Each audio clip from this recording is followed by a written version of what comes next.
इनकी फट चुकी है, नाड़ा ढीला हो चुका है। अब इनके बस की बात नहीं है, जनता हुकार भर चुकी है। अब इनको मिट्टी में मिलाने का काम करने जा रही है। और कांग्रेस ये जितने भी हैं, माननीय उच्च न्यायालय को हम बार बार बधाई देंगे कि उन्होंने आज जो निर्णय लिया है ये सराहनीय निर्णय है। और इसी तरीके से जितने भी इनके आए हुए हैं आदेश, उनको सबको निरस्त करके लोकतंत्र उच्चतम न्यायालय का हम सहर्ष इस बात के लिए स्वागत करते हैं कि वो देश की जनता में एक विश्वास ये जगाए हुए है कि अभी हम जिंदा हैं। ईडी मर गई है, सीबीआई मर गई है, पत्रकार समूह खत्म हो गया है, सबको उन्होंने खत्म कर लिया है। लेकिन ये बहुत फक्र की बात है कि हमारा उच्चतम न्यायालय मोदी जी, जिसमें खुद जो है ये अरे नहीं ये विद्यार्थी थे, उसी में मास्टर थे, उसी में प्रिंसिपल थे, उसी में कुलपति थे। वो कौन सा विद्यालय है मोदी जी बताएं ना, उनकी सर्टिफिकेट कहाँ है? क्यों नहीं दिखाते? क्यों देश की जनता के साथ भाग रहे हैं? अपना घोटालेबाज है और दूसरे दिन अपनी पार्टी में लेकर के वित्त मंत्रालय दे देते हो। वो घोटाला कहाँ गया? उसको कब खोलोगे आप? इसका मतलब है कि आप भी जनता तो इनके खिलाफ वोटिंग करती है, लेकिन अरे भैया जो ईवीएम है ना, उसमें इनको मशीन फिट कर रखी है इन लोगों ने। खेला हो रहा है ईवीएम में। अभी एक वोट डालो तो पता चले वो वोट आप किसी पर भी डालेंगे, जब आप उसको ओके करेंगे तो वो वोट चला जाएगा भारतीय जनता पार्टी के कमल पर। वही तो सवाल, विपक्ष आखिर क्यों सवाल नहीं खड़ा कर? विपक्ष सवाल कर। हाँ, अब उसमें गड़बड़ी किया तो फिर लाठी भांजेंगे अब जनता।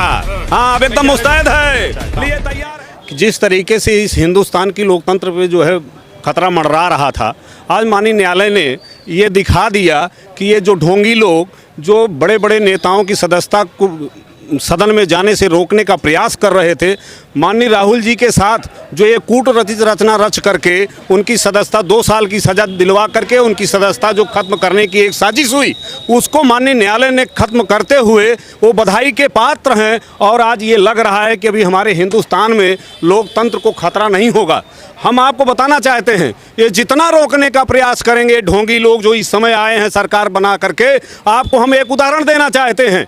एक दिन मोदी जी बोलते हैं महाराष्ट्र में कि अजीत पवार जैसे लोग, ये बड़े लोग भ्रष्टाचार में लिप्त हैं, घोटाला किए हुए हैं अरबों खरबों का। और दूसरे दिन वही अजीत पवार भारतीय जनता पार्टी के चोले में आ जाते हैं और भारतीय जनता पार्टी के वॉशिंग मशीन में उनको डाल करके नाला धुला करके निकाल देते हैं। और बड़ी विडंबना की बात है साथियों कि उनको एक कैबिनेट मंत्री बनाते हुए वित्त मंत्रालय दे दिया कि और बेटा घोटाला करो। अब तो भारतीय जनता पार्टी में आ गए हो, अब तो मैं आपको साफ सुथरा करके दे रहा हूं। अब आप एक चीज़ ये बताइए कि आप एक दिन पहले बोलते हैं कि बड़ा घोटालेबाज है ये अरबों का घोटाला किया हुआ है। अरे आप इनको ले लिया, वो कौन सी वॉशिंग मशीन है जिसमें आप डालते हो और उसके बाद निकाल करके कैबिनेट मंत्री बना देते हो और उसके बाद इतना बड़ा वित्त मंत्रालय उनको दे देते हो? तो क्या आपके यहाँ वो लोग जो चले जाते हैं वो साफ सुथरे हो जाते हैं? इससे आपको नहीं लगता कि भारतीय जनता पार्टी में ही जो है घोटाला हो रहा है और ये सब घोटाला कर रहे हैं? क्या लग रहा है इसी घोटाले को संसद में उठाने की वजह से राहुल गांधी की सदस्यता गई थी? निश्चित तौर पर जो इनके व्यापारी, इनके जो है जो लंगोटिया यार हैं, अडानी अंबानी, इनको बचाने के लिए ही ये साजिश राहुल गांधी जी के साथ हुई। क्योंकि राहुल जी एक ऐसे नेता थे जो सदन में इस मुद्दे को जोरदारी के साथ उठा रहे थे और पूरा विपक्ष उठा रहा था। उनको लगा कि अगर राहुल गांधी ऐसे बोलते रहेंगे तो ये जो चोर आए हैं मार्केट में ये लूट खसोट नहीं मचा पाएंगे। उसमें ये भारतीय जनता पार्टी के सब मुखिया संलिप्त हैं। ये व्यापारी जो आए हैं इस देश को लूटने के लिए आए हैं और उस लूट में ये भी शामिल हैं। इसलिए राहुल गांधी जी के साथ ये साजिश करके उनको 2 वर्ष की निचली अदालत में सजा सुना करके और सदन की सदस्यता समाप्त कर देते हैं। माननीय उच्च न्यायालय को हम बार बार बधाई देंगे कि उन्होंने आज जो निर्णय लिया है ये सराहनीय निर्णय है। और इसी तरीके से जितने भी इनके आए हुए हैं आदेश, उनको सबको निरस्त करके लोकतंत्र की बहाली होनी चाहिए। लोकतंत्र की बहाली होनी चाहिए। क्या लग रहा है 2024 में इसका कांग्रेस को कितना फायदा मिलेगा और पूरी टीम इंडिया को, जो गठबंधन बना है 2024 में मोदी के खिलाफ,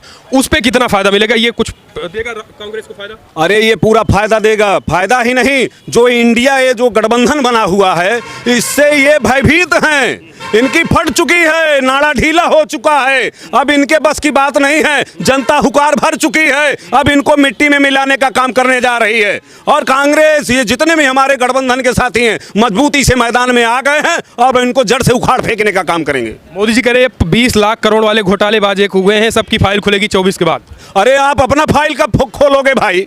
आपने अभी अजीत पवार को ही आपने सुना होगा, पूरी मीडिया, पूरा हिंदुस्तान सुना मोदी जी के मुंह से कि इन्होंने कहा कि ये सब घोटालेबाज हैं और दूसरे दिन अपनी पार्टी में लेकर के वित्त मंत्रालय दे देते हो। वो घोटाला कहाँ गया? उसको कब खोलोगे आप? इसका मतलब है कि आप भी संलिप्त हो उसमें, उस घोटालेबाज में आपका भी योगदान है। क्यों अपना नहीं देखते हो? इनके यहाँ कितने मंत्री घोटालेबाज बैठे हुए हैं? इंडियन मुजाहिदीन वाला कह रहे हैं ये इंडिया है, ये कौन कह रहा है? मोदी जी। ये खुद साले सब आतंकवादी हैं, आ गए हैं देश में। ये क्या बताएंगे कौन जो है मुजाहिदीन है? ये पहले अपने को पहचाने। अब जिसके पीछे देखिए, जो नेता जो है देश की बात करता है, सदन में बात करता है, अपनी बात मजबूती से रखता है, उसके पीछे ईडी बीडी लगा देते हैं ये। उसके पहले कहाँ रहते हो आप? और जब चुनाव आता है आप तब देख लीजिए, हर प्रदेश में जितने मुखिया नेता हैं सब पार्टी के, सबके पीछे ईडी लगा देंगे, चुन चुन के कार्रवाई हो रही है। सीबीआई लगा देंगे। और क्या ये चाहते हैं कि विपक्ष में कोई नेता न रह जाए, हम ही हम रहें। तो संस्थाएं जो है वो खतरे में है, सभी खतरे में, जनता खतरे में है भाई। कल अभी मैं स्वयं शाम को गया, हमने कहा भैया टमाटर का भाव कहा 200 रुपए में है। हम कहा यार तो मेरी हैसियत नहीं है लेने की। हमने कहा भैया अदरक किन में है? कहा भैया तो 300 में है। मोदी जी कह रहे हैं हिंदू राष्ट्र बन रहा है देश, अखंड भारत बनेगा तो टमाटर तो महंगा हो। अरे भैया, हिंदू राष्ट्र बनाने से मेरा पेट भरेगा?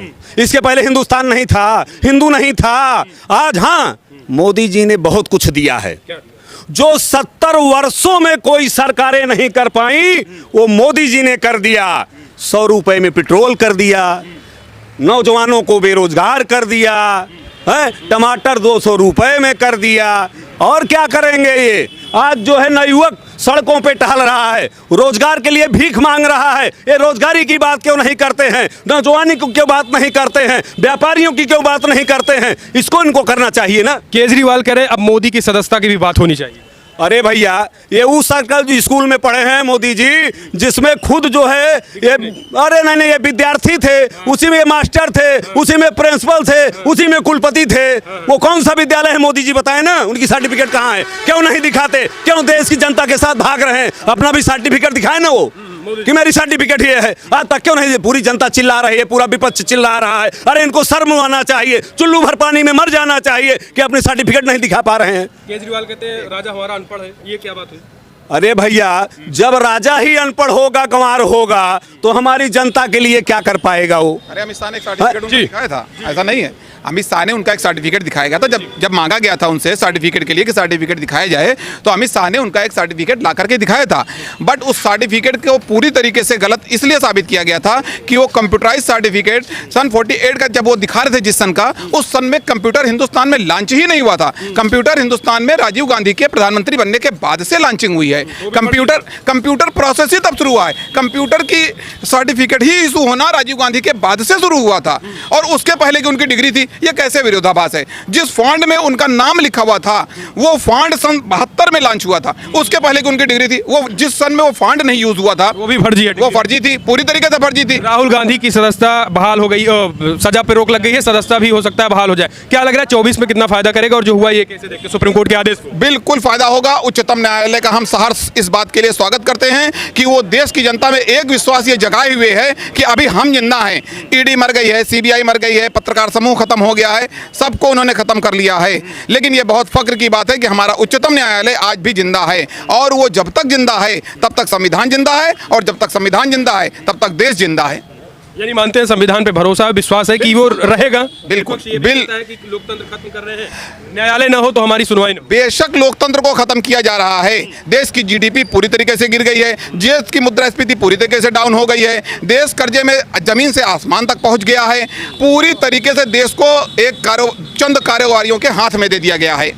इसका मतलब क्या हो रहा है? चंद कारोबारी ही क्यों इस बुरी तरीके से कोरोना काल में सारे लोग फेल हो गए, लेकिन चंद कारोबारी क्यों इतना ज्यादा ऊपर चले गए? इसके बारे में किसी को सोचने की फिक्र है? क्या लग रहा है राहुल गांधी यही सब बातें संसद में उठाते थे, इसी वजह सदस्यता के? राहुल गांधी ही नहीं, उनके अलावा कई और भी लीडर हैं जो इस तरीके के मुद्दों पर बात करते थे। उनके खिलाफ उनके पास सबसे बड़ा एक अस्त्र है ईडी।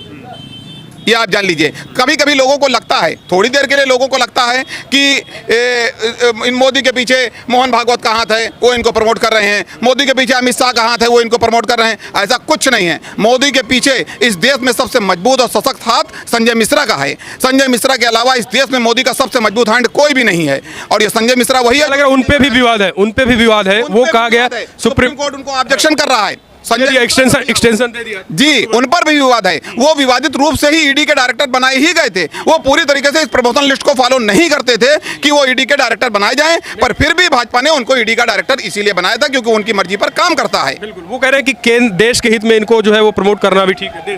देश हित में? कौन सा देश हित में? देश हित में नहीं, सिर्फ भाजपा हित में उनका प्रमोट करना सही है। देश हित में कुछ भी ऐसा नहीं है। क्या बात है, मतलब एक छोटे से पूरे देश की मीडिया पूरे कोर्ट ने कहा कि ईडी के पास और कोई अधिकारी नहीं है। ईडी के बाद नहीं, देश में बहुत सारे अधिकारी ऐसे हैं जो ईडी के डायरेक्टर बनने के प्रमोशन लिस्ट में नॉमिनेटेड हैं, बट उनको नहीं बनाया जा रहा है इसलिए कि संजय मिश्रा के रहते उनको नहीं बनाया जाएगा। और संजय मिश्रा जिस दिन हटेगा वो खुद भी जेल जाएगा, आज नहीं तो कल वो भी जेल जाएगा क्योंकि उसके खिलाफ भी जांच होगी। चलिए कुछ और लोग हैं। भाई साहब, क्या लग रहा है 2024 में क्या देखते हैं, माहौल क्या है? और जो राहुल गांधी को लेकर सदस्यता बहाल है, हम इसमें कुछ बता नहीं सकते भैया। तो भैया आप मानते हैं 2024 में जो है फिर से बदलाव इस बार होगा? निश्चित तौर पर बदलाव होने जा रहा है। हम आप ही लोगों से पूछना चाहते हैं, आप मीडिया साथी हैं, आज जो भी मीडिया कर्मी, जो हमारे पत्रकार साथी, जब कोई देश के इनके विरोध में जरा सी अगर खबरें चला दिए, इनकी गलत नीतियों को अगर आवाज़ उठा दिए, तो उनको उस पत्रकारिता लाइन से हटा दिया जाता है, किसी को जेल भेज दिया जाता है। और तमाम ऐसे पत्रकार हैं जिनके यहाँ ईडी और सीबीआई की जांच चल रही है। तो आप लोग भी कितने, अब वही पत्रकार रह गए इनकी आवाज़ उठा रहे हैं जो इनके तलवे चाट रहे हैं। आप ऐसा ना करिए भैया, ऐसा कुछ ना खबर चलाइएगा, नहीं आप लगे आपों के पीछे सीबीआई दौड़ने लगे, इनकी ईडी दौड़ने लगे। डर, देश में डर का माहौल। अरे एकदम डर का माहौल है भैया, ये हालत है। हम तो डर, मोदी जी कह रहे हैं चोर डरे हैं, चोर के अलावा कोई नहीं डरा। अरे चोर नहीं डरे, हम कह रहे हैं जो चोर डरते हैं उनको ये साफ बना देते हैं। अभी तुम्हें बताया तो व्हाइट कर देते हैं। वॉशिंग मशीन इनके पास ऐसी है कि डालते हैं, निकालते हैं, व्हाइट हो जाते हैं और वो भ्रष्टाचार मुक्त हो जाते हैं। ये कौन सी एजेंसी लेकर के टहल रहे हैं? ये पहले अपनी बात बताएं ना। इनके अभी जो है जितने भारतीय जनता पार्टी के बड़े बड़े नेता हैं, अमित शाह जी के पुत्र को देख लीजिए, उसकी हैसियत क्या थी, आज उसकी हैसियत क्या है।